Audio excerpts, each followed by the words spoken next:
I have actually been in a debate with a person that spoke about, I'm only taking 2 more minutes and having this conversation till I get the final set of people back in, is that someone told me, Abhishek, what is real education? Is it that the person who can do 2 plus 5 plus 9 plus 12 into 175 and 172 minus 3 minus divided by things and get an answer in his brain? Is that person more smarter, or the person who knows how to use his calculator or tools? Big discussion can go on this. That what is real education between both of them? Who's smarter?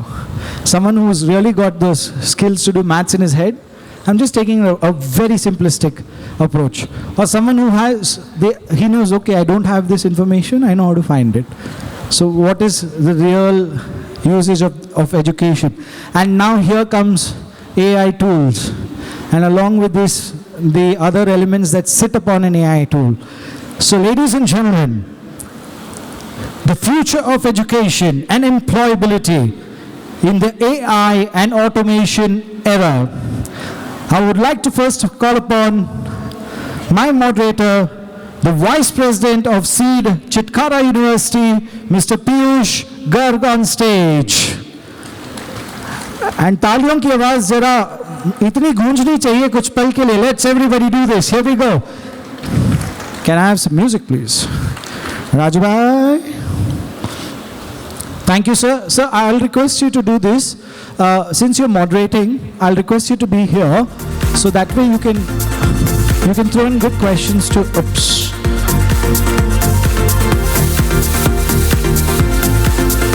You can have a good view, and you can have a conversation with all. Please be seated.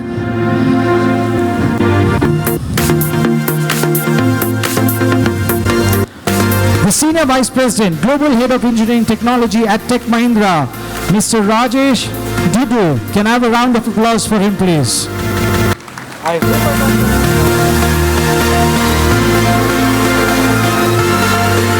Had to confirm. The Talent Acquisition Head, the Director, Mr. Arvinda Kumar.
The Head of Learning and Development at ITTL' Hyderabad, Dr. S. Anand Reddy.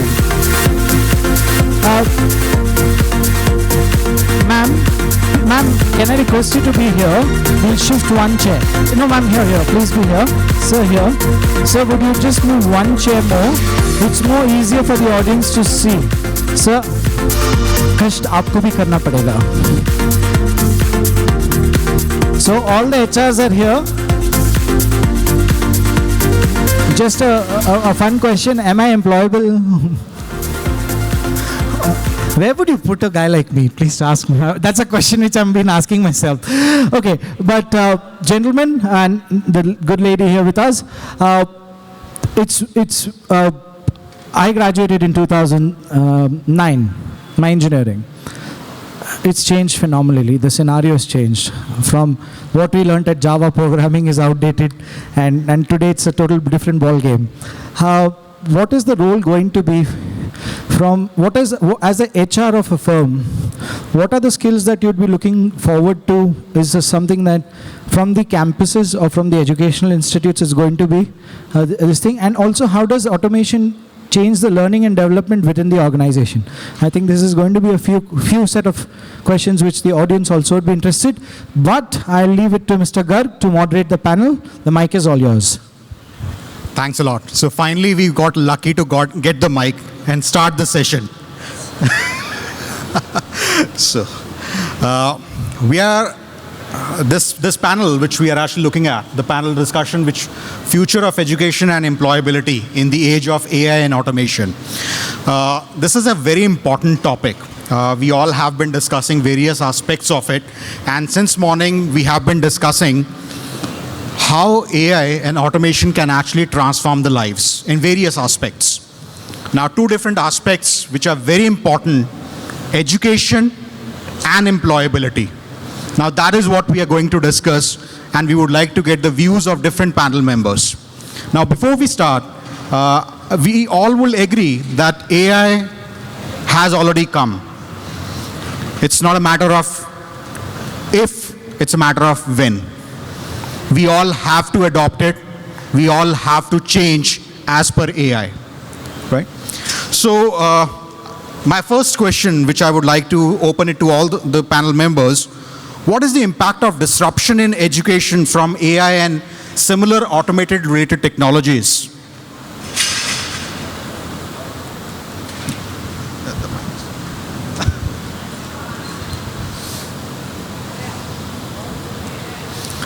Hello. Yeah. So my perspective is very simple. Automation has been around for centuries together, right? In terms of, or at least in the last century, the form and nature of automation is only changing. I think at least from an education perspective, if I have to compare the previous days and the current days, the good olden days, the problem was, while the intent was there, access was not around. And we all grew up by listening to the fabled story of Eklavya, who had intent, but he did not have access. And then he found it very, very difficult to get educated, to the point that he did a proxy education and he has to give away his thumb. That's a fabled story that we all grew up to during our childhood days. But now the inverse has happened. Today what happens is access is available everywhere, but intent is not there. That's what is happening with students. Today, if you want to learn anything, you have multiple channels and you have multiple avenues, but you have the real intent to learn. That is a big fundamental change that is happening today. You can attribute it to automation, you can attribute it to excess supply of education or whatever it is, but in reality, that is the change that I'm seeing. So, with that perspective, I would like to get an HR perspective or talent acquisition perspective. When we say how current is the education system when you are looking in for a right kind of talent acquisition for various industries?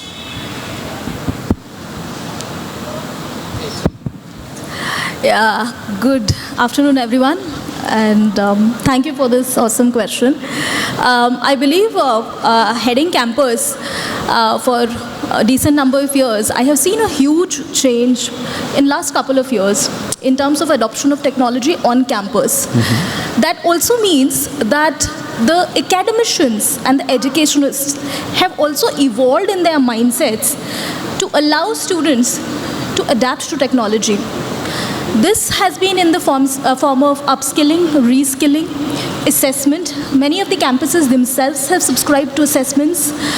They have had given access to students themselves, mock GDs, mock PIs. In this way, there are two things that is addressed. One, the student sitting anywhere in the country is able to access what are the concurrent trends that are symbolically happening in the industry. Number two is a much bigger question.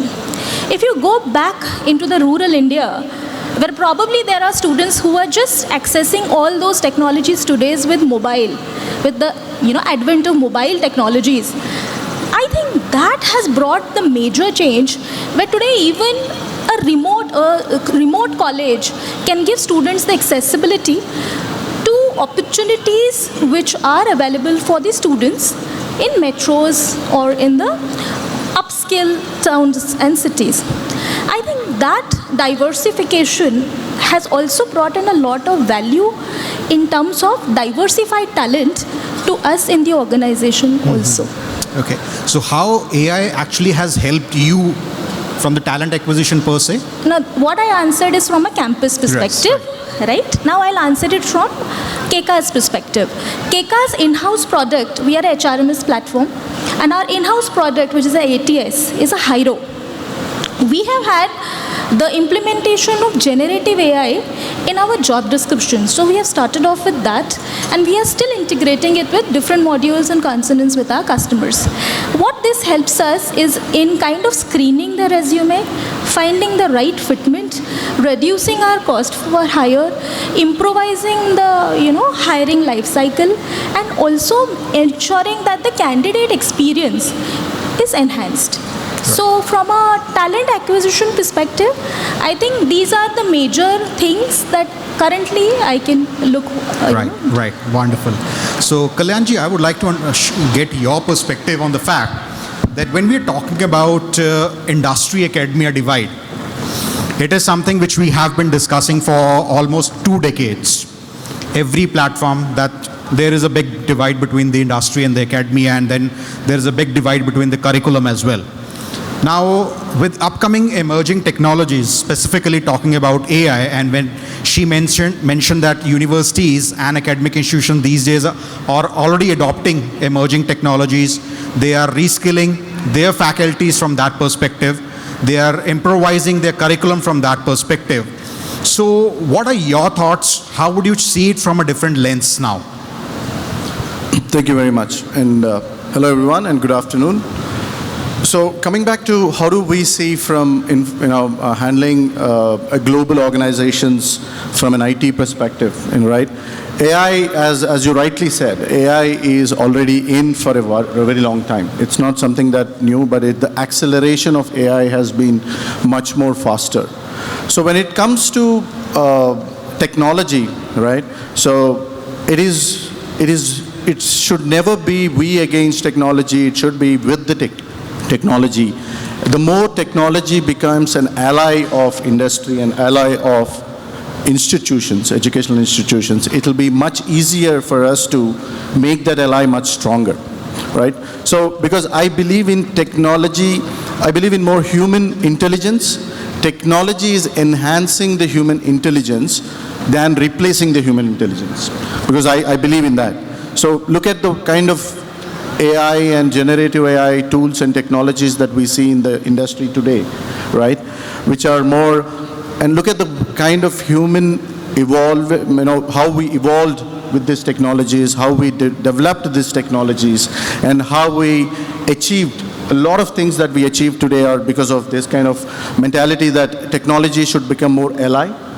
And technology, we should work with technologies to make sure that we build a much stronger industry as well as institutions, because I believe that majority of the educational institutions right now who are present, and also they are the architects of our future, because they are the ones who build our future, whether in whatever way we are today, and we are all part of that built. We all came from some institution or some college which has built us today. So I feel when this institutions start talking, and I'm very happy talking to all of you guys are already part of this journey and trying to formulate a center of excellence with partnering with the industries. I think that's a great moment, and I see will there be a challenge? Yes, there will be a challenge. We cannot blindly say that no, there's no challenge, because as per some reports that I was reading, 85 million jobs will change the way they work by 2025. Having said that, right, it is also important that we need to understand that 60% of the jobs that we do today will create more jobs in the new ways which we don't even know what the title looks like. We're kind of building a lot of jobs which we don't know the title. So it is important for us to build the basics and the fundamentals strong, And the technology will help us to be more faster in this. Absolutely, absolutely. Great. So, Arvindji, I would like to understand from your perspective, what are the challenges which you are actually facing in the very recent times with the advent of AI and emerging technologies and automation when it comes to hiring the talent from the universities? First of all, thank you for inviting me into this elite panel. My experience has been very nascent. We've not been using a lot of AI ML, but my independent view is, being in industry for last 19-20 years, there is always this element of comparison. I go to universities, I hire from market. Why are you not working on something which is latest and greatest? There is always this question.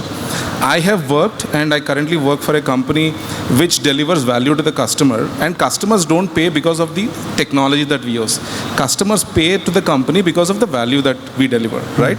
So as long as our engineering talent understand that AI is one other evolving system where we can use our fundamentals, I totally agree with you on that space, right? We as long as we are able to use our intelligence, human intelligence, and build something great for the greater good of the world and on the companies that we work for, right, it is going to be useful for both the parties. But if we are stuck upon looking at something which is latest and greatest, people ask, why not this, why not that? But companies don't pay because I want to ride a horse. I'm delivering this. There is a value that is derived out of this, and our customers are paying for that. So that's my independent view on this. So I think it will be right to say that the value is already there. The only thing is that how do we derive the value out of it? Yes. Right? Yes. Wonderful, wonderful. So, Dr. Reddy, I have a different question from you, and because it's altogether a different perspective which we all understand with AI and automation. I think all the panel members said it is there, it is going to benefit.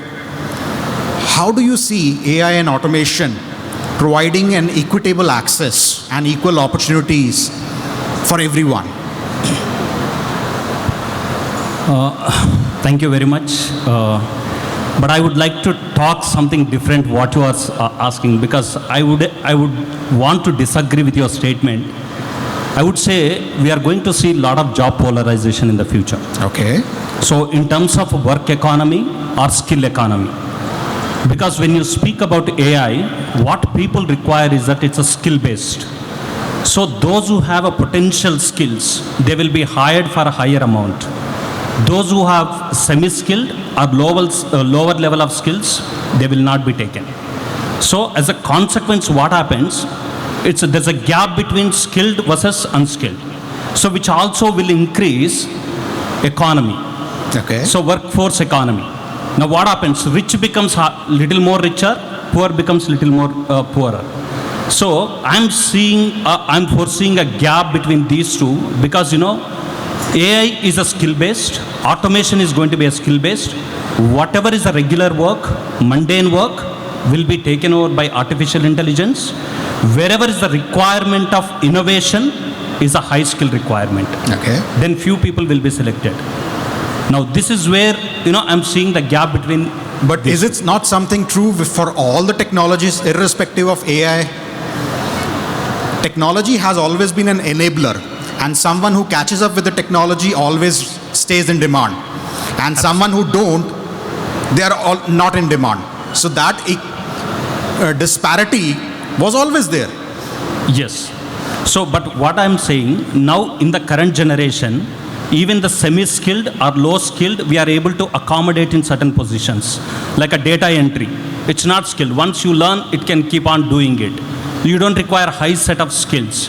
But in the future, these kind of regular activities which are done by lower skilled or no skilled persons will be automated.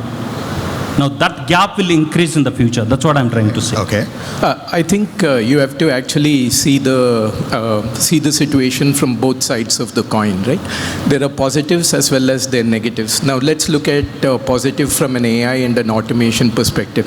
Today, most of the companies have to hire on a quicker basis. So speed is of essence over there. So if you have to hire, for example, credible tech company, needn't be just Tech Mahindra, it could be Wipro, it could be Infosys, it could be TCS. They hire people like 20, 30,000 freshers. And when you hire those 20,000, 30,000 freshers in a definite period of time, then you need to obviously look at assessments, you will look at skill evaluation on an automated fashion. That's where AI plays an important role. But there is also another side of the coin.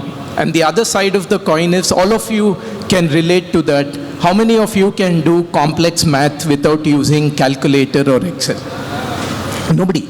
And you go to a shop in Europe, you go to a shop in US, even if you give 10 unit of currency, they have to give you 2 or 3 units of the currency. You tell them the answer, they will not believe you. They will pull out a calculator, punch the number, and then only they validate what you are saying. So there one needs to be extremely careful. It is going to happen even in the current generation of Gen AI or artificial intelligence. Today I know the coders are no more coding. They're basically looking at a code base and then using these tools, whether this code base is correct or not, and then acting upon it. But they are not genuinely, natively, they're able to develop that. And if that continues, then we are headed into a big, big problem, because the natural intelligence gets superseded by the artificial intelligence. So that's where one need to evaluate it carefully. There are benefits, as well as there are not so good benefits in terms of fungibility of human skills. As long as you're not trading the fungibility of that human skill to a machine skill, you're good. The second one is in terms of learn and relearn. Good example again, my dad was a banker. When automation came into banking, there was a strike saying that they will lose jobs. But what happened to the banking jobs? The cashier and the teller jobs evaporated, but loan officer, credit officer, wealth manager, relationship manager, those jobs were not existent before. They came into existence, which means the guy who was working as a cashier or a teller, if he or she has not reskilled, have not relearned, then they would have become completely decimated. But it has not happened. So it's always a yin and yang of this particular thing. That's where one need to be very, very careful about. Wonderful. So I think it would be right to say that we are going through a transition phase.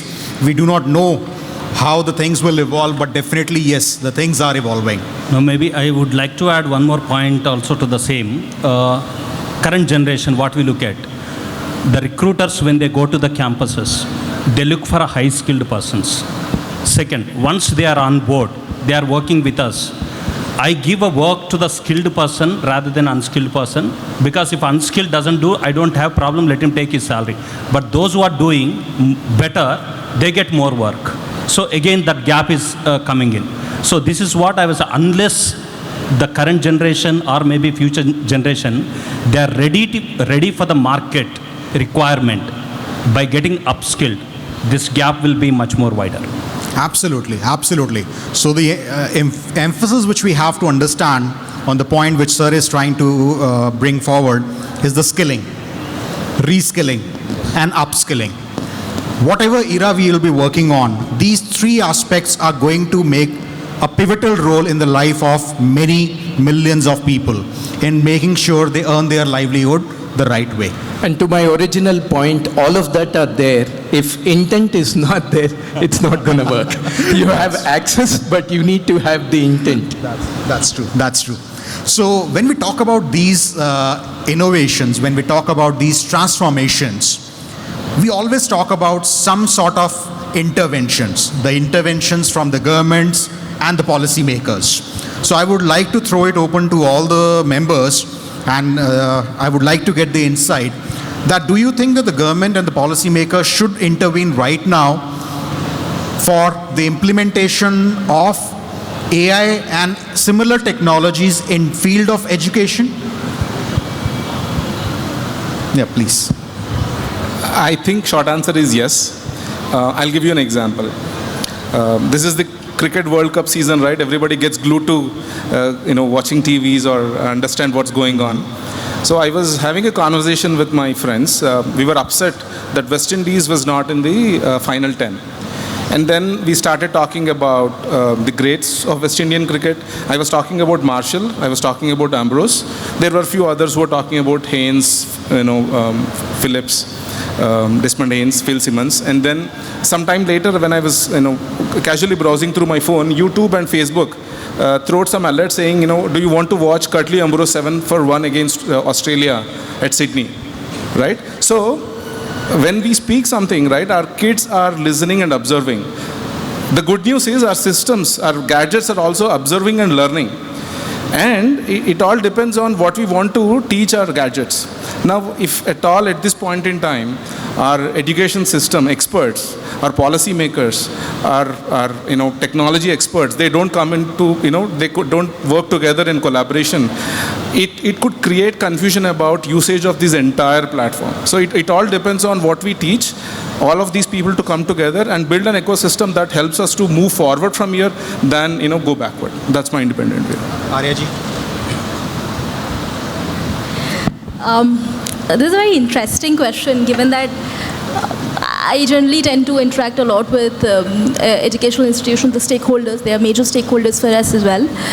I think it's a very simple thing that we all know. A fisherman can teach you fishing well, right? So I believe it's the first thing is government intervention, fair enough. But then the second thing is how much are our academicians, open to themselves adopt technologies. I still know of campuses which outsource a major part of their actual industrial projects, to other consultants, etc. And that's a different story. But why is that we internally in education system not build the research, not build the capacity, not build the infrastructure which is self-sustainable and also benchmarked worldwide? If you see, India is still not amongst the top in terms of that kind of a stature in academics. I think government, academicians themselves and educational institutions should steadfastly adopt to this kind of a mindset first. We will be open to adopt technologies into our not only curriculum but also our own skill sets. They themselves should be upskilled. I think upskilling is required certainly in a major way in academics. No, I would like to add on and very brilliant thoughts actually on that. So, I believe in one thing, that the world is changed by examples than opinions, right? So we need to have more examples like this, because to follow, to ensure that someone has done this. Like example, if you take from morning, I'm hearing a lot of Facebooks, a lot of name about Facebook or some other technology giant. So we need more examples in India like that. We need to ensure that we follow through that examples. And yes, the policies make a lot of difference in the way we articulate, the way we program ourselves, from where the talent is sourced and from where the talent is acquired. So I think it makes an immense difference in the entire scenario if the policies are very much relevant to encourage the whole ecosystem than figuring out places where, because today the biggest challenge is that whether it is startup, whether it is an entrepreneurship or a student or an academy, where to go? How do I do this? I have an intention to, do something, but there are a lot of people come to me and say that, okay, what should I do? How do I do this? I think this ecosystem is an important aspect, and the policies definitely makes a lot of difference when it comes to the government. That's true. That's true. I would let me not answer directly to you to the question, but I'll go by what I think Kalyan was asking about examples. I have two examples which can be self-reflective is the answer. Point number one, most of the organizations, they are coming out with a skill learning centers. Why is that? When institutes are training or educating the people, why is that? Again, organizations need to have their own skill academies. Example, my company, almost we recruit more than 1,000 people being in the pharma. Every year, 1,000 freshers we recruit.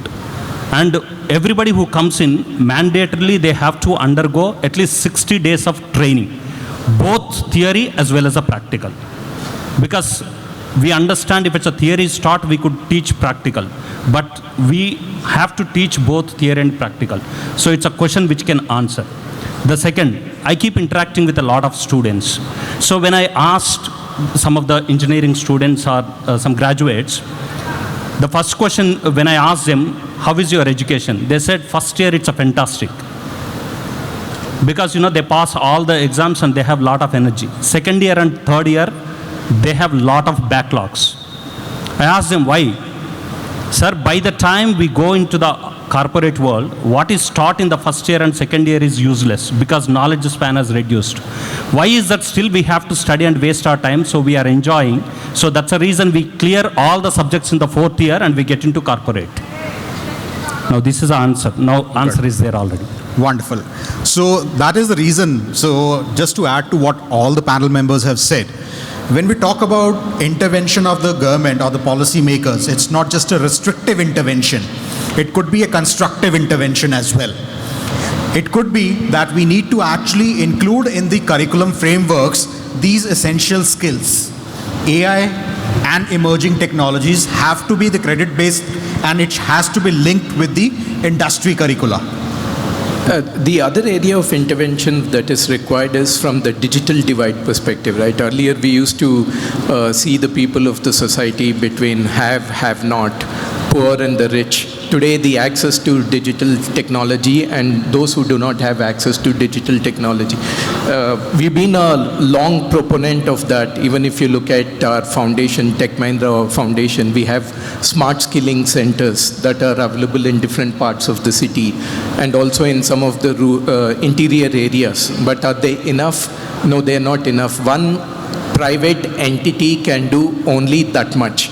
It cannot do everything to address the requirement of the market. Today, when we are talking about our perspectives, willingly or unwillingly, we base our perspectives based on what we see in these developed areas. But when you go into the developing areas, how many people have access to those digital devices?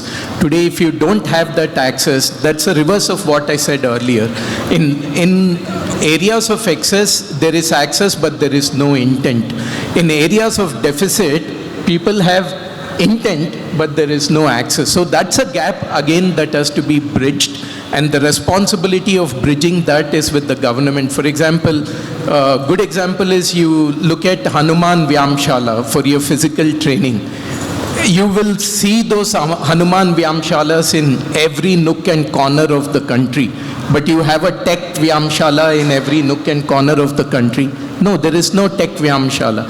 That's where the intervention by the government is required so that those underprivileged people also get an opportunity to catch up. That's true. That's true. So this is something which has been bothering our country and the kind of scale which we have.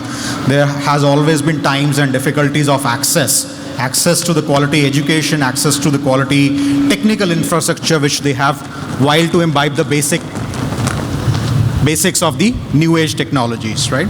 So in the interest of time, I would just like to ask one last important question to all the panel members. See, when we talk about including these new age skills in the educational frameworks, which can be the meeting points, could be the serving points for the industries of present and the future. Skilling our faculties is going to take some time. That's a practical aspect. But students are already passing out. Do you think that what Kalyanji specifically highlighted was the concept of center of excellences? That these center of excellences within educational institutions run in collaboration with industry pioneers like yourself, meeting and bringing on the platform emerging technologies and then serving the needs of this gap to be addressed. Your thoughts? Kalyanji, let's start with you.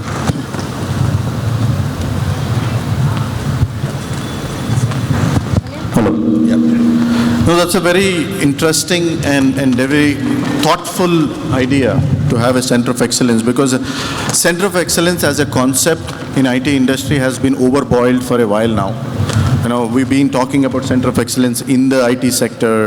Everywhere you see there is a COEs and the COE heads. But the true essence of Center of Excellence only comes when Sir just mentioned the intention needs to be accurate and it need to continue for the time that the Center of Excellence is developed. So yes, the answer is a very big yes, that the bridge between what is the talent influx that is coming in the market versus what is the customer value that we really need to bring in. The bridge between both of these needs to be built stronger. That's when we can make some difference. Or else we can keep on going on saying that, okay, industry need this, customer need this. We have a guy who's sitting in with certifications around him. Right. But the bridge needs to be gapped well. And I think the Center of Excellence that you're talking are much needed in all the areas, not just from, because today technology is as closer as any other industry. It's not, IT services is not separate. IT services is on our phones that I just heard in the morning, right? It's everywhere. So in any industry, we need to have that Center of Excellence. And another point that I wanted to make is, as Sir rightly said, we're living, and I will want to put it in another way, we are in a world of, sorry for that, but we are in a world of content indigestion. There's a lot of content. There's no context. We are missing the context, and there's huge content around this. So we're getting confused. That's what you also mentioned. There's a lot of content. Content is throwing on us every day. So how do you channelize is an important Center of Excellence theme should be, and then putting it to the right context. Right. Yeah. Dr. Reddy. I think collaboration between the industry and academics is very much needed. So let me answer this from two perspectives. One is being a chairman of ITTL Hyderabad chapter. We have almost 500 members of learning L&D professionals in this chapter. So we do conduct every month one learners forum where all these professionals, irrespective of their cadre, they want to learn and upskill themselves with something. Now, it's okay, we can do it virtually, but what we do usually, every month we take them to one company to understand what is the kind of infrastructure that they have, to understand what is the kind of mechanism that they are working on. Now, this helps them to learn in the similar way, and then they can adapt. Believe me, I went to Delhi University for one program where we conducted. We have identified a beautiful method of engaging the people in the conversations. So we have to, I came back and adapted in my own office. So that's how I keep learning. Now similarly, let me take this perspective from the point of pharmaceutical industry. Now, when we are working, already a lot of pharmaceutical companies already tied up with a couple of universities, and then we are already doing a course in the last final semester of those people. Our own industry people go there, then we train, we give our curriculum what they need to understand, and certain times we arrange some kind of programs for these people. So that's how what is happening is that they are becoming industry ready. See, for us, being in the pharma, unless you experience that machinery, the smell of the product, it's a very difficult to work in the manufacturing plant. That's right. If you say that I want to sit in a AC room, it's impossible. Day two, you will not come to office. So that's a reason we wanted to have that pre-exposure to all these people so that they understand and feel what a manufacturing, pharmaceutical manufacturing company is. Maybe future, if breakfast is a tablet, lunch is a tablet, and dinner is a tablet, then we will have a AC rooms. Till then, it's a manufacturing facility. Great. So, Arya ma'am. So I'll bring in a little different perspective here. I'll talk here about KECA because as of now we have no current ideas around setting up a center of excellence, because generally bigger behemoths usually do that. So because of our, we have our evolving startup, and we have recently had a funding and all of that. So what we have done at KECA is we wanted to empower youth all over the country, and that is the reason we started our own KECA Academy, which is our CSR effort, and anybody can log in, any student or early talent can log in and get certified on the specific skill set which is hovering around HRMS as a skill. Wow. So anybody who is intent to do that do not have to go back to any center of excellence. So we just log in, probably we wanted to automate, a bit of automation was there, and we wanted that learning to be available everywhere, anywhere, even on your mobile phones. Yeah. So I think we evolved and tried to probably give this as a benefit rather than, setting up a center of excellence. Sure. So, Arvindji, 30 seconds. Only 30 seconds? Okay, I will try and cover it in 30 seconds. I totally agree to the perspective is here. As a head of talent acquisition, when I speak to university representatives, right, I always demand a day zero, right? Very rarely they ask us, okay, you are asking a day zero, but what is that you are doing for the betterment of the university, for the student community? Very rarely we basically get to answer these kind of questions. But the COE concept, right? Are we trying to do something to help your professors get better? Give them a hackathon instead of students. Get the professors solve the problem. Wow. Train the trainer, right? You have a product that you are no longer selling. Can you share that knowledge base with us, and then we basically teach our students so that they are ready for your organization, right? And then maybe you do not have time to solve a problem. That is important. But can you give us the knowledge base? We solve the problem for you. And if you are able to create, monetization out of it, maybe you can pay us some stipend. But so basically, it is about giving back to the university, curriculum, to whatever university that we are working for. But that is a great example of center of excellence. It is not just working in silos, but working in collaboration with external set of people. Wonderful. Is what I think is. So training the trainer on the emerging technologies. Wonderful. So, last comments. Yeah, so if the answer is should we have a COE, absolutely the answer is yes. But often what happens is when you have a center of excellence, it just becomes a check-in box. For instance, some of the centers that I had been to recently within Tech Mahindra, under the aegis of Tech Mahindra Foundation, we've seen that people are being taught anatomy in the old fashion in terms of the charts. So there are charts which explain anatomy of heart, anatomy of lung, anatomy of human body, and then people have to memorize it. So what we have done is, ever since that, we changed the equation completely. Today, those students who were learning from physical charts, today they learn using an Oculus device, because we are now bringing in immersive environments over there, and when you do something, your ability to retain is about 60% compared to when you're trying to read something and memorize, which is probably about 20-30%. So the point that I'm trying to make is, definitely you need to have centers of excellence, but with the right tools, and they should be catching up with the technologies, the latest technologies that are there. If we don't do that, then it becomes just for the sake of existence. That's absolutely true. And I think Chinmayji must be feeling very happy that you took anatomy name 4 times. Great. So I was not paid by him to do that. Great. So I think the concluding remarks would be that we all agree that emerging technologies like AI and automation related to it is part of the era. It is going to come.